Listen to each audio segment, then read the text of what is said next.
지난 9월 한밤중에 미국의 전략 폭격기가 동해 북방 한계선을 넘어 북한 근해 상공까지 비행하는 무력 시위를 펼쳤지만 당시 북한은 전혀 대응하지 않았습니다. 이후 북한은 재래식 전력 현대화에 대한 투자를 늘리고 있는 것으로 전해지고 있는데 이것이 북한 경제에 발목을 잡을 거라는 전망이 제기됐습니다. 김주환 기자입니다. 지난 9월 23일 밤 미국의 B-1B 전략 폭격기가 동해 북방 한계선을 넘어 북한 인근 상공까지 북상하는 무력 시위를 펼쳤습니다.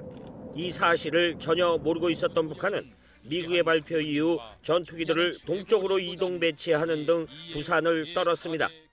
무자비한 철수를 안기신 강철이 영장의 폭탄 성명은 그대로 우리 군수공업 전사들에게 내리신 승리의 전투 명령이며 북한의 뒷북 대응이 노후화된 레이더망 등에 따른 것이라는 분석이 이어졌고 이에 따른 재래식 전력의 현대화에 힘을 쏟고 있다는 소식이 들려왔습니다. 북한이 지난 2013년 3월 노동당 중앙위 전원회의를 통해 이른바 핵경제 병진 노선을 천명하며 핵무력 건설에 집중해 온 점을 감안하면 이례적입니다. 핵무력과 함께 재래식 전력까지 확충해 나설 경우 비용 부담이 만만치 않은 데다 대북 제재에 따른 압박 효과까지 커지면서 내년 북한 경제가 심각한 타격을 받을 거란 전망도 제기됩니다.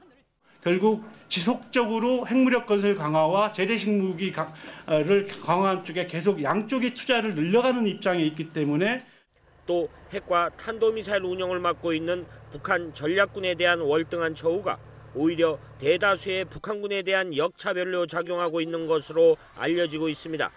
북한 전략군은 120만여 명 정도인 북한군 전체 병력 가운데 1% 미만인 만여 명에 불과한 것으로 전해지고 있습니다.